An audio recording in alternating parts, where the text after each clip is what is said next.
الله الحمد لله وكفى وسلام على عباده الذين اصطفى أما بعد فأعوذ بالله من الشيطان الرجيم بسم الله الرحمن الرحيم يا أيها الذين آمنوا اتقوا الله حق تقاته ولا تموتن إلا وأنتم مسلمون صدق الله العظيم. درود شریف پڑھیے.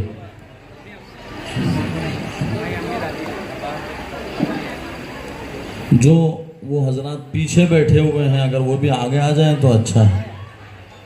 آگے جگہ خالی ہو اور پیچھے بیٹھے ہوئے ہیں. ماشاءاللہ کثیر تعداد میں ہماری مائیں بہنیں یہاں موجود ہیں.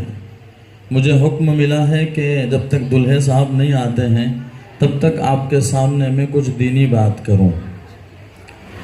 سب سے پہلے تو آج جو ہے جمعہ کا دن ہے اور اس کے ساتھ ساتھ اسلامی سال کا آغاز ہو رہا. شروعات جو ہے آج اسلامی سال کی ہو رہی ہے، یعنی اسلامی سال کی پہلے مہینے کی پہلی تاریخ ہے. میرے محترم بزرگوں اور میری مائیں بہنیں، ہم اور آپ جس مجلس میں بیٹھے ہوئے ہیں یہ شادی اور نکاح کی مجلس ہے.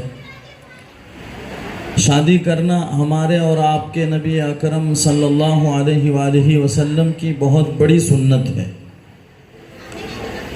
میں ہر مرتبہ نکاح کے اندر یہ بات کہتا ہوں کہ چند صحابہ کرام جو تھے اللہ کے دیوانے تھے. انہوں نے اللہ کے نبی علیہ السلام کے عمل کو جاننے کی کوشش کی کہ ہمارے نبی کیا کیا کام کرتے ہیں اللہ کو راضی کرنے کے لیے. تو 3 صحابی جو ہیں، امی عائشہ صدیقہ رضی اللہ تعالی عنہ جو ہماری اور پوری امت کی ماں ہیں، ہمارے نبی کی چہیتی اور لاڈلی بیوی ہیں. ان کے پاس گئے، دیکھا کہ اللہ کے نبی علیہ السلام گھر میں موجود نہیں ہیں. تو انہوں نے امی عائشہ ہی سے پوچھ لیا کہ امی جان آپ یہ بتلائیے کہ ہمارے نبی جو ہیں ان کے اعمال گھر میں کیا کیا ہیں. تو امی عائشہ نے حضور کے اعمال بتلائے. چند تفصیل تھی اس میں. ان میں سے یہ فرمایا امی عائشہ نے کہ حضور رات کو جاگتے بھی ہیں سوتے بھی ہیں، یعنی جاگ کر اللہ کی عبادت بھی کرتے ہیں اور بیوی کے حقوق بھی ادا کرتے ہیں. اسی طرح سے ہمارے نبی جو ہیں کبھی روزہ رکھتے ہیں کبھی روزہ نہیں رکھتے ہیں، اور بھی اعمال اللہ کے نبی علیہ السلام کے گنوائے. تو ان صحابہ جو وہ 3 صحابی جو آئے تھے اللہ کے عاشق تھے، دیوانے تھے، وہ انہوں نے کہا کہ اللہ کے نبی تو اللہ کے نبی ہیں، بڑے مقام والے ہیں، اللہ کے لاڈلے رسول ہیں، انہوں کیا بھی عمل کرے چلتا ہے، لیکن ہمیں جو ہے ہم تو صحابہ ہیں، عام انسان ہیں، ہمیں تو زیادہ عمل کرنا پڑے گا جنت میں جانے کے لیے. یہ کون کہہ رہے ہیں؟ وہ صحابی رسول کہہ رہے ہیں جن کو اللہ نے اعلان کر کے کہہ دیا ہے کہ رضی اللہ عنہم ورضوا عنہ، میرے صحابہ میں تم سے راضی ہوں تم ہم سے راضی ہو، یعنی تم کو سب کو جنت میں جانا ہے. وہ صحابی کہہ رہے ہیں کہ جنت میں جانے کے لیے ہم نے کچھ زیادہ عمل کرنا پڑے گا. کیا کیا؟ ایک نے قسم کھا لی کہ میں شادی نہیں کروں گا، میں پوری زندگی جو ہے عبادت ہی عبادت کرتا رہوں گا، دن ہو رات ہو عبادت ہی کرتا رہوں گا. ایک نے کہا کہ میں ہمیشہ روزہ رکھوں گا، یعنی ایک دن بھی روزہ نہیں توڑوں گا، پورے سال روزہ رکھوں گا. اسی طرح ایک صحابی نے اور کہا. تو امی عائشہ نے یہ سب باتیں سن لی. اس کے بعد وہ صحابہ تو چلے گئے. جب میرے اور آپ کے نبی گھر پر تشریف لائے تو اماں نے فرمایا کہ آپ کے 3 دیوانے صحابی آئے تھے اور وہ یہ کہہ رہے تھے کہ میں نکاح نہیں کروں گا، میں عبادت کروں گا، میں روزہ ہی روزہ رکھوں گا. جب امی عائشہ یہ باتیں کہہ رہی تھی تو ہمارے اور آپ کے نبی حضرت محمد الرسول اللہ صلی اللہ تعالی علیہ وسلم کے چہرے انور پر غصہ ظاہر ہو رہا تھا. اور حدیث پاک میں آتا ہے کہ ہمارے نبی کا چہرہ اتنا خوبصورت تھا کہ جب آپ غصہ کرتے تھے تو ایسا لگتا تھا جیسے کہ انار کا رس چہرے پر نچوڑ دیا گیا ہو، یعنی لال ہو جاتا تھا غصے میں میرے نبی کا چہرہ انور. اور کتنا خوبصورت تھے. خود امی عائشہ بیوی سے زیادہ شوہر کو جاننے والی کوئی نہیں ہو سکتی ہے.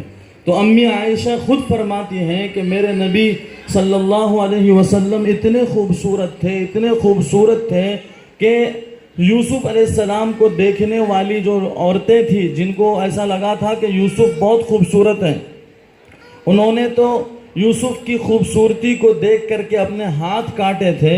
اگر میرے نبی کی خوبصورتی کو دیکھ لیتی وہ عورتیں تو اپنے دل پر چھری چلا دیتی، میرے نبی اتنے خوبصورت تھے۔ ایک صحابی کہتے ہیں کہ ان کا نام جابر رضی اللہ تعالیٰ عنہ ہے، وہ فرماتے ہیں کہ مسجد نبوی کے آنگن میں بیٹھا ہوا تھا، میں کبھی اپنے نبی کو دیکھتا تھا اور 14ویں رات تھی، 14 تاریخ اسلامی، اس وقت چاند پورا نظر آتا ہے اور بہت خوبصورت نظر آتا ہے، پوری زمین پر روشنی پھیلی ہوئی ہوتی ہے چاند کی۔ تو وہ صحابی کہتے ہیں کہ میں کبھی چاند کو دیکھتا تھا، کبھی اپنے نبی کے چہرے انور کو دیکھتا تھا، کبھی چاند دیکھتا، کبھی میرے نبی کے چہرے مبارک کو دیکھتا تھا۔ آخر میں میرے دل نے یہ فیصلہ کیا کہ چاند سے زیادہ خوبصورت میرے نبی کا چہرہ مبارک۔ تو ہمارے اور آپ کے نبی بہت خوبصورت تھے، تو جب غصہ کرتے تھے آپ تو آپ کے چہرے پر ایسا لگتا تھا جیسے کہ انار کا رس نچوڑ دیا گیا۔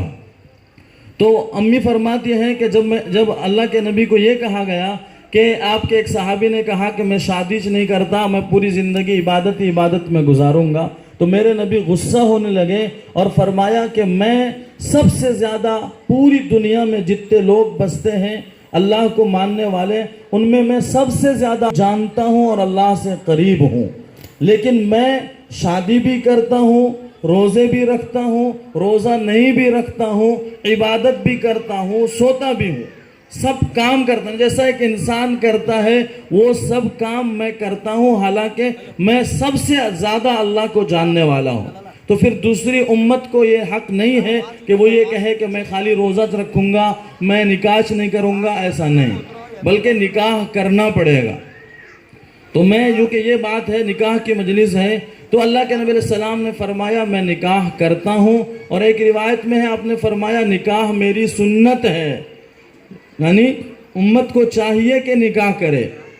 ایک روایت میں ہے میرے نبی نے فرمایا لڑکوں کو کہا کہ ایسی عورتوں سے نکاح کرو جو زیادہ بچے جننے والی ہو، کیوں؟ تاکہ قیامت کے دن میری امت زیادہ نظر آوے، اور تمام جو 1,00,000 کم و بیش 24,000 نبی آئے ہیں ان میں سب سے زیادہ میری امت نظر آئے، اور میں فخر کروں قیامت کے دن اللہ کے سامنے کہوں کہ یا اللہ دیکھیے یہ میری کتنی ساری امت۔ تو آپ نے شادی کی ترغیب دی ہے، شادی بہت ضروری چیز ہے، اور اس وقت کے ماحول میں ہم اور آپ جہاں جس زمانے سے گزر رہے ہیں، میری ایک ایک بات کو اپنے دل کی تختی پر لکھیے، بہت اہم بات آپ کے سامنے رکھنے جا رہا ہوں۔ جس دور میں ہم اور آپ جی رہے ہیں، اس دور میں اتنی زیادہ بے حیائی عام ہو چکی ہے، اتنی زیادہ بے حیائی ہو چکی ہے کہ یہاں شادی کرانا واجب ہو چکا ہے۔ اگر شادی کی عمر ہو گئی، شادی نہیں کرا رہے ہیں، ماں باپ گنہگار ہیں۔ کوئی ماں باپ کو ترغیب نہیں دے رہا ہے، رشتہ دار جان رہے ہیں کہ بچہ غلطی کر سکتا ہے پھر بھی نہیں بتلا رہا ہے، ایسے رشتہ دار بھی گنہگار ہیں۔ بہت خطرناک ماحول ہے۔ کل کا واقعہ میں آپ کو بتلاتا ہوں، میں ایسے ہی سوشل میڈیا ایک ایپ کھولا جس پر ہر کوئی موجود ہے، اس وقت انسٹاگرام کی بات کر رہا ہوں، تو یو پی کا ایک واقعہ ہے، تقریباً 12 یا 13 سال کا لڑکا ہے۔ کتنے سال کا؟ 12 یا 13 یا 14 سال کے بیچ کا لڑکا ہے، اور اس کے قریبی رشتہ دار میں کوئی عورت ہے۔ ان دونوں میں آپس میں محبت ہو گئی اور غلط تعلقات ہو گئے، لوگوں کو پتہ چلے اس سے پہلے دونوں نے زہر کھا کر کے اپنی جان دے دی۔ تو اتنی بے حیا، 14 سال کی عمر کچھ بھی نہیں، ہمیں تو 14 سال، ابھی ہم کوئی بہت بڑی عمر کے نہیں ہیں، آپ میں سے جو بڑی عمر کے ہیں وہ تو 14 سال کی عمر میں شاید اپنے آپ کو بچے ہی سمجھتے ہوں گے، ان کے ماں باپ بھی بچے سمجھتے ہوں گے، کبھی ایسی بے حیائی کا خیال تک نہیں آیا ہوگا جو ہمارے یہاں پر بڑے بزرگ بیٹھے ہیں۔ لیکن ہم جس جنریشن میں ہم نے جنم لیا اور ہماری بہت بڑی عمر نہیں ہے، ہم بھی ایسے ماحول میں گزرے کہ 14-15 سال میں ہمیں کبھی یہ دل میں خیال نہیں آیا کہ برائی کیا ہوتی ہے، پیار کیا ہوتا ہے، لو کیا ہوتا ہے، محبت کیا ہوتی ہے۔ لیکن اس وقت جو ہم اور آپ گزر رہے ہیں، اللہ کی قسم کھا کر کہتا ہوں، ایک جگہ گھر پر پڑھانے جاتا ہوں، میں پڑھانے جاتا تھا، اس جگہ پر ایسے ہی کتاب میں ایک بات آئی، اب اردو کی کتابیں ہیں، اردو سیکھنے کے لیے پہلے پڑھائے جاتے تھے، اردو لکھنے والوں کو کیا معلوم کہ نئی جنریشن آگے چل کے مستقبل میں، فیوچر میں کیسی آنے والی ہے، کتنی بے حیا ہوگی۔ وہ بچی زیادہ سے زیادہ 7 یا 8 سال کی بچی ہوگی، وہ بچی جب اس میں کچھ ایسے الفاظ ہیں جو میں آپ کے سامنے بھی یہاں ذکر کرنا مناسب نہیں سمجھتا، جس کو انگلش میں گالی میں استعمال کیا جاتا ہے، تو وہ بچی گالی مطلب انگلش والے بھی اب وہ گالی استعمال کرنے لگے، پہلے وہ گالی بھی نہیں تھی، لیکن وہ بچی جب وہ اس کا بھائی اور وہ پڑھ رہے ہیں تو وہ بچی بڑی شک کی نظر سے اپنے بھائی کو دیکھ رہی ہے۔ چونکہ میں استاد تھا، میں سمجھا کہ یہ کیا سمجھ رہی ہے۔ 7-8 سال کی بچی ہے، وہ ایسی کہ اس کے دماغ میں اسکول جانے کی وجہ سے یہ بھر چکا ہے کہ یہ جو ہے غلط لفظ ہے، حالانکہ وہ غلط نہیں ہے، لیکن بے حیائی اتنا زیادہ اسکولوں کے ماحول میں ہو چکا ہے کہ 8-9 سال کی بچی 15-20 سال کی بچی کے برابر سوچنے لگی ہے۔ تو یہ میرے کہنے کا مطلب یہ ہے کہ ایسے دور میں ہر ماں باپ کے ذمے ہے کہ اپنے سب سے پہلی چیز تو یہ ہے کہ اپنے بچوں پر نگاہ رکھیں، بیٹیوں پر نگاہ رکھیں، اور میں خاص درخواست سب ماں باپ سے کروں گا، اور نوجوان جتنے لڑکے اور لڑکیاں یہاں بیٹھے ہیں ان سے کروں گا کہ اپنے گھر کا ماحول ٹھیک کیجئے۔ گھر میں جو ٹی وی بڑھا کر رکھ دیا ہے، اور ٹی وی کے ہر ڈرامے میں وہ بے حیائی دکھائی جا رہی ہے جو آج تک کسی نے سوچا نہیں ہوگا۔ ہر ڈرامے میں، چاہے وہ دین کے نام پر، ہمارے بہت سی مسلمان لڑکیاں وہ کہتے ہیں نہیں ہمیں انڈین ڈرامہ نہیں دیکھتے، ہمیں پاکستانی ڈرامہ دیکھتے ہیں، اس میں بہت اچھے اللہ کی باتیں ہوتی ہیں۔ وہ اللہ کی بات ایک دھوکہ ہے، اس کے ساتھ ساتھ وہاں بھی بے حیائی کی باتیں ہیں۔ وہ سمجھنے والے سمجھتے ہیں، اور وہ دھیرے دھیرے پھر اس ماحول میں گھس جاتی ہیں۔ تو کوئی بھی ڈرامہ ہو، اپنے آپ کو ان ڈراموں سے بچائیے، اور اپنے چھوٹے بچوں کے ساتھ موبائل دیکھنا زہر سمجھیے۔ ایک زہر تو وہ ہے جو پلا دیا جاوے وہ فوراً مر جائے گا، ایک زہر وہ ہے جو پلایا نہیں جاوے بلکہ وہ اس کے ساتھ ساتھ بڑھایا جاوے۔ وہ موبائل کا زمانہ ہے، اور موبائل کے اندر ویڈیوز اور ریلز دیکھنا ہے جو اتنا خطرناک ہے۔ ہمارے بچے 10 سال کے اندر بالغ ہو رہے ہیں، بڑی عمر کے بارے میں سوچنے لگتے ہیں، بے حیائی کی طرف جانے لگتے ہیں، زناکاری کی طرف جانے لگتے ہیں۔ تو یہ ایک میرا درد ہے آپ کے سامنے میں، آپ سمجھیے، اور اپنے آپ کو ایک ذمہ دار مسلمان ماں باپ بنائیے کہ ہمارا بچہ آئندہ چل کے بہترین نسل بنے۔ ہماری ذمہ داری ہے کہ ہم اپنے بچوں کو کیسا بنائیں، ہاں، ورنہ قیامت کے دن کلکم راعٍ وکلکم مسئول عن رعیتہ، میرے نبی نے فرمایا تم میں سے ہر کوئی قیامت کے دن سوال کیا جائے گا، تمہارے نیچے انڈر میں جو لوگ تھے، ماتحت میں جو بچے تھے یا جو نوکر تھے، تم نے اس کے ساتھ کیا ویوہار کیا، کیا معاملہ کیا، تم نے انہیں اچھا بنایا تھا یا برا بنایا تھا۔ اور ایسی بے حیائی کہ سڑکوں پر بے حیائی ہے، گارڈنوں میں بے حیائی ہے، اسکول رومز میں بے حیائی ہے، اسکول کے اندر ٹیچر اور جو ماسٹر پڑھانے والے ہیں اس کے اندر بے حیائی بھر چکی ہے۔ آپ اپنے بچوں کو اور بچیوں کو کہاں بچا سکتے ہیں؟ آپ میں سے شاید کسی کی نظر سوشل میڈیا پر اتنی نہ ہو جتنی ہم رکھتے ہیں گہری نظر۔ ہر طرف گندگی ہے، ہر طرف بے حیائی ہے۔ بڑا ماسٹر ہے، بڑی عمر کا ہے، ہماری چھوٹی بچیوں پر غلط نگاہ رکھتا ہے، حالانکہ استاذ کا مقام وہ تھا، استاذ دوسرا باپ کہا گیا، پہلا اپنا ماں باپ ہے، دوسرا مقام استاد اور اس کی بیوی کا ہے جو ماں باپ کا درجہ رکھتا ہے۔ لیکن آج اسکولوں کا ماحول ایسا نہیں ہے، آج ماحول بدل چکا ہے۔ کتنے CCTV کیمراز روزانہ وائرل ہوتے ہیں کہ اسکول کے اندر پڑھانے والی اور پڑھانے والا کا کیا حال ہے۔ تو ایسی جگہ پر ہم اور آپ اپنے بچوں کو پڑھنے کے لیے بھیج رہے ہیں، سمجھ لیجئے کہ ہم اپنے بچوں کو کہاں بھیج رہے ہیں۔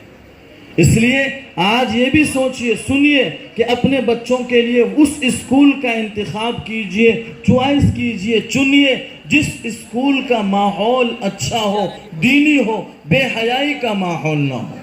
بہت اہم چیز اور دوسری چیز یہ ہے کہ ایک تو یہ ہے کہ ہماری بچوں کو بے حیائی کی طرف لے جایا جا رہا ہے، دوسری چیز ہے ہمارے بچوں سے ایمان چھینا جا رہا ہے۔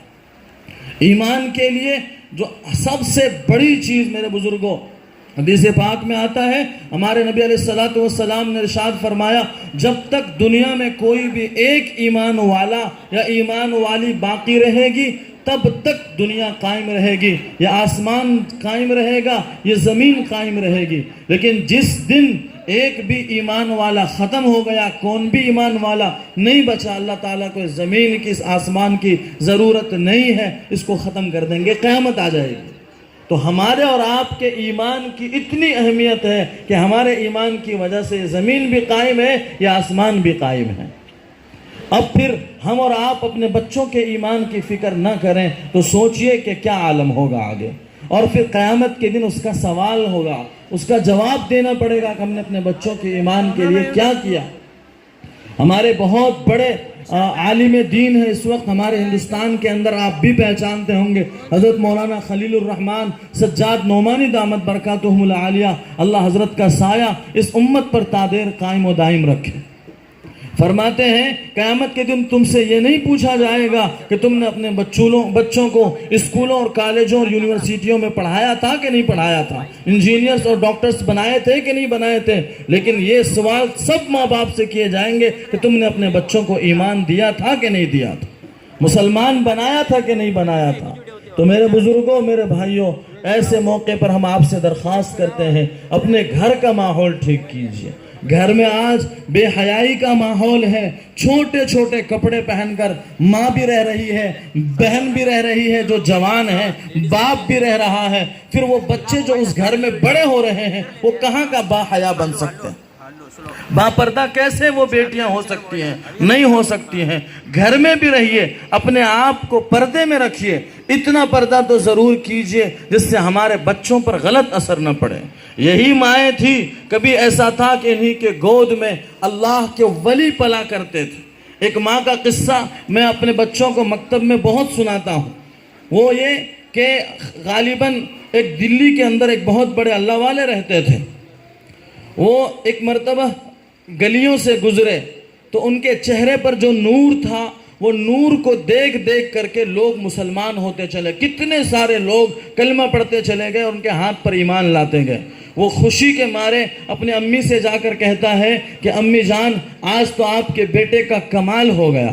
ماں نے کہا کہ بول، کیا بات ہے، کیا کمال ہو گیا؟ تو بیٹا کہتے ہیں کہ وہ اللہ والے کہتے ہیں امی جان، آج اتنے 100 لوگوں نے تیرے بیٹے کے ہاتھ پر ایمان قبول کیا اور کفر اور کیا ہے برائیوں سے توبہ کر کے اسلام کے دامن میں وہ سب پناہ لے چکے ہیں۔ ماں نے کہا مسکراتے ہوئے، بیٹا تیرا کوئی کمال نہیں ہے۔ ماں نے کیا کہا؟ بیٹا تیرا کوئی کمال نہیں ہے۔ تو وہ اللہ والے کہنے لگے امی جان کیا بات کرتی ہیں آپ، میرا کمال نہیں ہے تو پھر کس کا کمال ہے؟ سب مجھے دیکھ کر کے مسلمان ہو رہے تھے اور آپ کہتے میرا کمال نہیں ہے۔ تو ماں نے کہا بیٹا بات اصل یہ ہے کہ اس میں بھی تیرا نہیں میرا کمال ہے۔ تو اس اللہ والے کو تعجب ہوا، انہوں نے پوچھا کہ امی جان آپ کا کیسے کمال ہے؟ فرمایا اس ماں نے، بیٹا جب تو میرے پیٹ کے اندر تھا ہر روز میں ایک قرآن ختم کرتی تھی، ہر روز میں ایک قرآن ختم کرتی تھی۔ 9 مہینے میں کتنے قرآن اس ماں نے ختم کیے ہوں گے؟ تو کیوں نہیں اس کا بیٹا اللہ کا ولی وقت کا بنے گا؟ آج ایسا حال ہے جب عورت پریگننٹ ہوتی ہے اور حمل سے ہوتی ہے، ڈاکٹر کہتا ہے کہ اسے آرام کرنے دو۔ عالم یہ ہے کہ بڑی سی اسکرین گھر کے اندر لگے ہوئے ہیں اور دن رات جو ہے آرام کے نام پر وہ بچی جو نئی نئی ماں بن رہی ہے ٹی وی دیکھتے رہتی ہے۔ 9 مہینے تک وہ سیریل، ڈرامے، گانے، بے حیائی اور غیر محرموں کی تصویر دیکھ کر جب بچے کو جنم دے گی تو کیا وہ بچہ سچا مسلمان بھی ہوگا؟ ہو نہیں سکتا ہے کہ وہ مسلمان ہو۔ یہاں تک لکھا ہے ڈاکٹروں نے، یہاں بھی اگر کوئی ڈاکٹر ہو آپ ان سے پوچھ سکتے ہیں کہ جب بچہ 4 مہینے کا ماں کے پیٹ کے اندر ہو جاتا ہے تو باہر کی دنیا کی آواز اس کے کان میں سنائی دیتی ہے، باہر میں جو بھی چلتا ہے اس کی سنائی دیتی ہے اس کو۔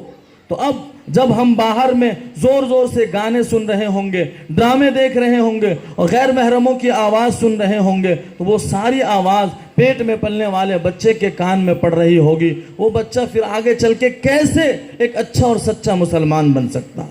پھر کیوں نہیں وہ بچہ آگے چل کے بے حیا بنے گا، 7 سال کی عمر میں بے حیا بے شرم بن جائے گا، ماں باپ کا نافرمان ہو جائے گا، حضور کا نافرمان ہو جائے گا، اسلام سے بیزار ہو جائے گا. ہوگا کیونکہ ماں نے ہی ایک بات یاد آ گئی. ایک اللہ والے کے پاس ایک لڑکا گیا، شادی ہو گئی اس کے گھر میں بیٹا ہو گیا. بچہ ہونے کے بعد اب وہ اللہ والے سے پوچھتا ہے کہ حضرت ذرا بتلائیے کہ میں اپنے بچوں کی تربیت کیسے کروں. یوں کہا اس اللہ والے نے کہ بات اصل یہ ہے کہ اے لڑکے تم نے بہت دیر کر دی ہے. اس نے کہا کہ حضرت ایسے کیسے بولتے ہیں آپ، دیر کر دی؟ ابھی تو ہمارے گھر میں بچہ نیا مہمان بن کر آیا ہے، ابھی تو اسے کچھ بولنے بھی نہیں آتا، ابھی کہاں دیر ہوئی ہے؟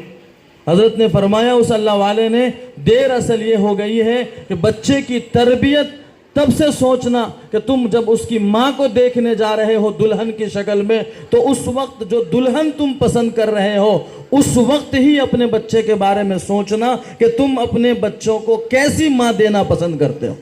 ماں جو جیسی ہوگی ویسا ان کی نسل تیار ہوں گے. تو بہت اہم ذمہ داری ماؤں پر ہے، بہنوں پر ہے، بہترین امت دنیا کو دینا اور بہترین انسان دنیا کو دینا. لیکن افسوس صد افسوس یہ ہے ہر گھر کا ماحول یہی ہے، چاہے وہ مولوی کا گھر ہو، اللہ والوں کا گھر ہو، 100 میں سے 2-3 گھر ایسے ہوں گے، ورنہ 97 گھر ایسے ہیں کہ ہر گھر میں بے حیائی کا درس بڑی ٹی وی کے ذریعے سے، موبائل کے ذریعے سے، ریل کے ذریعے سے، شارٹ ویڈیو کے ذریعے سے دیے جا رہے ہیں. تو ان چیزوں سے بچنا اور بچنے کی کوشش کرنا بہت اہم ہے، بہت اہم ہے. آج اتنی عادت انسان کی ہو گئی ہے موبائل کی کہ وہ انسان بیت الخلا میں جاتا ہے تب بھی وہاں جا کر بھی موبائل لے کر جاتا ہے. باقاعدہ ٹی وی پر آ کر بڑے شوق میں کوئی انسان کہتا ہے کہ میں بیت الخلا میں لیٹرنگ روم میں جاتا ہوں تو وہاں ٹائم پاس کرنے کے لیے میں موبائل لے کر جاتا ہوں، اور وہ چیز دیکھنے والوں پر اثر کرتی ہے. تو ایسا برا ماحول ہے. اب ایسے ماحول میں ہمیں اور آپ کو قربانی دینے کی ضرورت ہے کہ ہم موبائل کی دنیا سے اپنے آپ کو یا اس وقت 10ویں کلاس میں ہے، 9ویں کلاس میں ہے. میں آپ سب سے خاص کر کے گزارش کروں گا کہ آپ اپنے آپ کو، ماں باپ آپ پر بھروسہ کر کے آپ کو اسکول کالج بھیج رہے ہیں، ماں باپ کے بھروسے کو کبھی مت توڑیے. ماں باپ نے بھروسہ کیا ہے، اگر آپ غلط قدم اٹھائیں گے ماں باپ کا سر پوری سوسائٹی میں جھک جائے گا. وہ کبھی پوری زندگی میں اپنا سر اٹھا کر نہیں جی سکیں گے. آپ کو چاہنے والے، آپ کے ساتھ غلط محبت رکھنے والے آپ کو دھوکہ دیں گے کہ چھوڑو ماں باپ کو، کیا کرتے ہو، ماں باپ تو ایسا ہی سوچتے رہتے ہیں، بڈھے بڈھی ہو گئے. لیکن اللہ کے واسطے آپ اپنے ماں باپ کے گردن کو کبھی بھی جھکنے نہ دیجیے گا. پڑھیے، پڑھنے سے کوئی منع نہیں کرتا، پڑھنا ضروری ہے. اگر کوئی لیڈیز ڈاکٹر نہیں ہوں گے تو ہم اپنی عورتوں کو کہاں لے کر جائیں گے؟ کوئی لیڈیز انجینئر نہیں ہوں گی یا کچھ پڑھانے والی ٹیچر نہیں ہوں گی تو ہم اپنے بچوں کو پڑھانے کے لیے کہاں لے کر جائیں گے؟ پڑھنا بہت ضروری ہے، لیکن اپنی عزت اور اپنے ایمان کی حفاظت کے ساتھ. اگر کہیں عزت لٹنے کا خطرہ ہو اس پڑھائی کو لات مار دیجئے، چھوڑ دیجئے ایسی پڑھائی کو، کیونکہ قیامت کے دن پڑھائی نہیں عزت کا سوال ہوگا. کہیں ایمان لوٹنے کا خطرہ ہو، اسکول والے، پرنسپل یا اسکول کے جتنے ذمہ دار ہیں آپ کے پردے کو پھینکنا چاہتے ہیں، آپ کے ایمان کو ختم کرنا چاہتے ہیں، آپ کو پوجا کرانا چاہتے ہیں، وندنا کرانا چاہتے ہیں، ایسے اسکولوں سے اپنے آپ کو دور کر دیجئے، کیونکہ قیامت کے دن پڑھائی نہیں ایمان کا سوال ہوگا. اللہ ہم سب کو کہنے سننے سے زیادہ عمل کی توفیق نصیب فرماوے.